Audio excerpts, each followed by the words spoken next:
there. My name is Tim Bono, and I am a faculty member in the psychology department at Washington University in St. Louis, where I teach courses on the psychology of happiness and well-being. So I have developed this presentation for you today looking at positive psychology during a pandemic. Can we really find happiness at a time like this?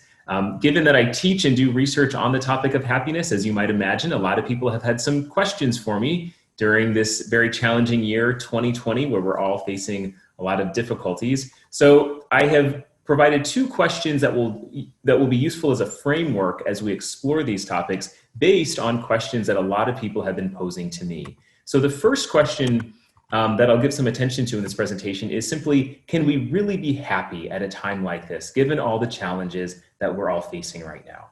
The second question that we will look at is, how can we best take care of our mental health right now, given that this is such a challenging time for so many people? So let's turn our attention to this first question. Can we really be happy at a time like this? Well, I'd like to share with you two basic premises of positive psychology that I think will help debunk some of the most common myths that people hold about the pursuit of happiness. So the first basic premise, very simply, is that positive psychology is not about being happy all the time. A lot of people approach life with this expectation that they're supposed to be happy all the time, and they think that if they're not happy all the time, that means something must be wrong with them. But any psychologist will tell you that if you were happy all the time, that would be the indication that something were wrong with you.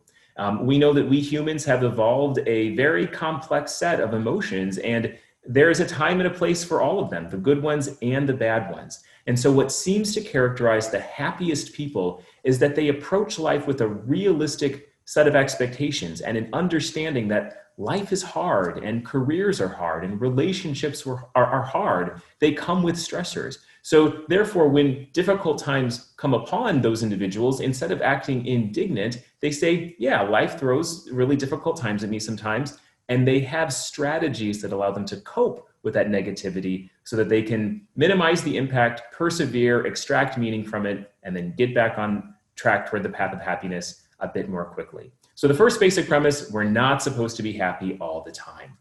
The second basic premise of positive psychology is that, in fact, positive psychology is not even about becoming happy.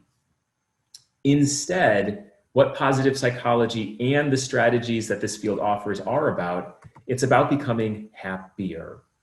And some people look at this distinction and they say, well, wait a second, what's the difference?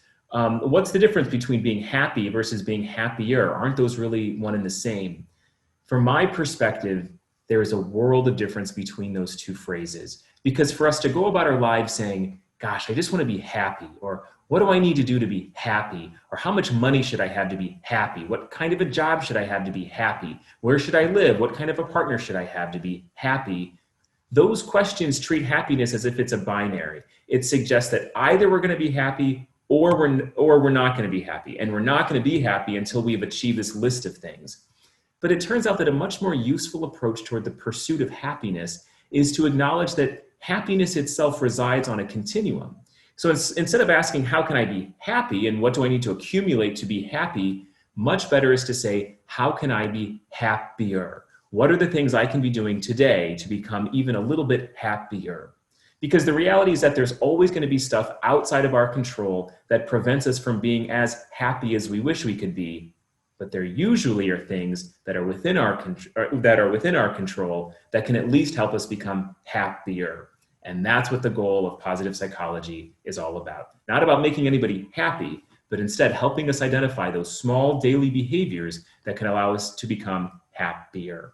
Which brings us then to the other point that I wanted to address in this presentation, which is, what are those things we can do to best take care of our mental health right now so that we can become happier? And there's 4 strategies in particular that I'd like to share with you. What all 4 strategies have in common with one another is that they all boil down to a psychological construct that we call autonomy. This is really what's at the core of our well-being. A very important predictor of our overall psychological health is the feeling that we are the master of our own domain, that we are free agents, that we are able to live as we wish, do the things that we want to do, and pursue without any undue constraints or restrictions.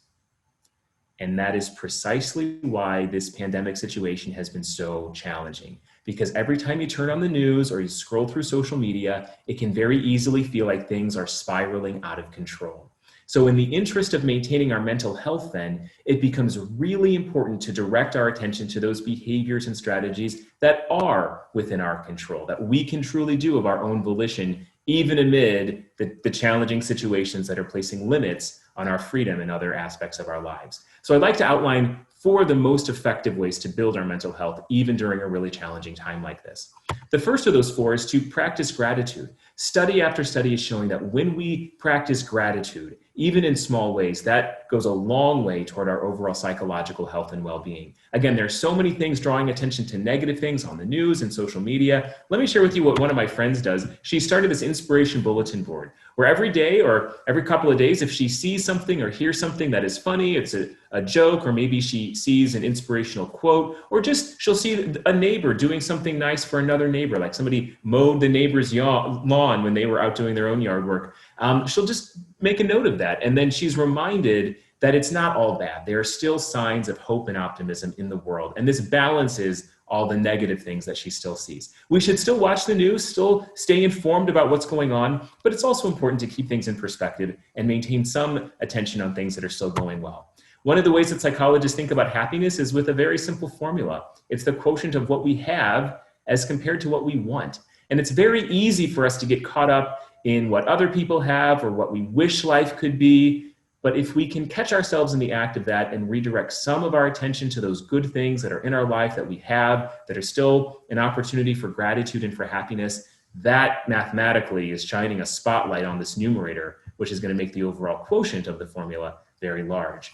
One of my favorite quotes is from Teddy Roosevelt, who once said, "Comparison is the thief of joy."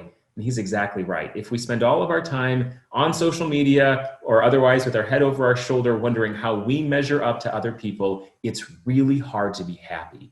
Much better is to spend maybe a little less time on social media and a little bit more time reflecting on the good things in our lives that are a source of happiness and joy.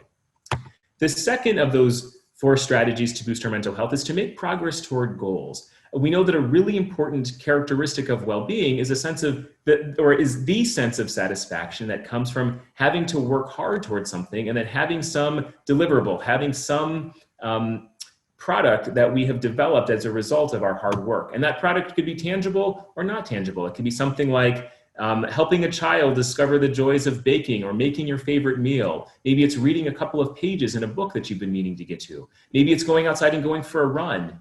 Even something as small as making our bed in the morning.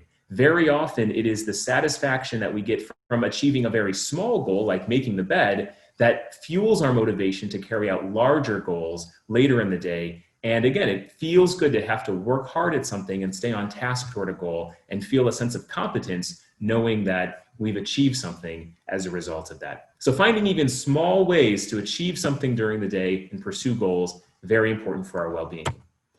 This is another example from a friend of mine. During this time of pandemic, when she's had more time on her hands, she's revisited interest in instant photography and brush lettering. She sent me these pictures of her artwork here. She was especially proud of this E that she created, and that sense of satisfaction, of course, is going a long way toward her happiness. The third strategy is to take care of your physical health right now. We know that physical health is really at the foundation of psychological health. And when we exercise, the brain releases natural neurochemicals that are really important for boosting our overall mental health and also for helping putting the brakes on negative thinking cycles. A lot of people are experiencing anxiety and depression right now, and characteristic of those mood disorders and anxiety disorders as well are racing thoughts. When we go outside and get exercise, again, it's a very effective way to redirect attention away from the anxiety, away from the sadness, and on towards something that's going to boost our happiness. So how much exercise do we need? Well, we can follow the recommendations from the CDC. 5 days a week, we want to be getting 30 minutes of moderate intensity aerobic activity. That can be something as simple as a brisk walk. The good news is that you don't have to do it all 31 minutes at once. You can break that into increments as small as 10 minutes at a time. And if it accumulates to 30 minutes by the end of the day, you're meeting those recommended guidelines, both for your physical health and also for your psychological health. So if you find that a meeting ends a little bit early or you otherwise have a couple minutes of free time on your hands, often the temptation is to open up our devices, look at email, watch TV, scroll through our phones. I'd encourage you at least once or twice a day, when that temptation comes up, instead of going to screen time, see if you can get outside, get some exercise. That'll do you a lot of favors for both your physical health and your psychological health. And the fourth and final characteristic, which is arguably the most important of all, is to prioritize physical distancing, not social distancing. Now, certainly we should be following other CDC guidelines in terms of how to minimize the spread of this virus. Many people have been using the term social distancing, but I'm going to encourage us, based on a phrase I've heard many other people use, to call that physical distancing. Because now more than ever is a time when we need strong social connections as much as possible. So although we have to do that in a safe way, we still want to make sure that we are getting creative in the ways that we can reach out and connect with other people. So a lot of people right now are hosting virtual happy hours or movie nights, or they're doing other things where even though they're in different homes, they still have a sense of togetherness. Let me share an example that I was actually involved with. One of my very best friends who lives in the DC area, his birthday was in May. And so he brought people from all over the country together for this Broadway-themed murder mystery. Here I am playing the role of Trip Fallington. I think I was the stage manager. I was not the murderer, by the way. But we had a blast. It was several hours. It worked really well. I got to catch up with people who I hadn't seen in probably a couple of years. And it was just a really, really fun time. So it's not the same as being there together physically, but still, we can use technology to our advantage to create a proxy for that. Because if we had to reduce all of the research from positive psychology down to a soundbite, the single strongest predictor of happiness and well-being is the strength of the social connections we have with other people. And that's especially needed right now during this time of stay-at-home orders and the physical distancing parameters as well. So reaching out to others, making phone calls or FaceTime or Broadway murder mystery nights, whatever you can, out to those you love and do what you can to hear your voice. Let them hear your voice, and let them know that you're thinking of them. And that can go a long way toward your overall psychological health and happiness. So to provide a summary of all of that, what I'm going to call Tim's tips to become happier during a global crisis. Remember, each day, see if you can find something to be grateful for. It doesn't have to be a huge thing, but even just small things. If you got a nice walk in, had a really good bagel for breakfast, whatever it was, focus your attention there. Number two, make progress toward a goal. Even if it's something as simple as making your bed in the morning or reading a couple pages of your favorite book, something where you feel accomplished. Number three, do something to take care of yourself. Get exercise during the day, 30 minutes if you can. Another important way to take care of yourself is with a good night's sleep on a regular basis. That's also very effective. And finally, reach out and connect with someone. And again, the importance of this one cannot be overstated. Just the other day, we had a nice day in St. Louis, so I was out going for a walk, and I reached for my phone, and for a minute I was going to check email, but I thought, you know what, instead of scrolling through email, I'm going to open up my list of contacts. And I just started calling people. And a few people picked up. It was the middle of the day, so a lot of people were working, but some people were available, and we caught up, and it was absolutely wonderful. So just doing small gestures like that can go a long way toward your happiness and the people that you're reaching out to. And the final thing I will offer you here, since I'm tuning in or broadcasting this, I should say, from St. Louis, I want to share with you a quote from my favorite St. Louisan, the great Maya Angelou, who once said, "Forgiveness is the greatest gift you can give yourself." And I think that is especially important to remember at a really challenging time like this, because inevitably there will be days where maybe you don't feel like you have a lot to be grateful for, or where you don't feel like you've made much progress toward a goal, where you didn't get a good night's sleep, where you don't have the motivation to exercise, or you didn't get a chance to connect with other people.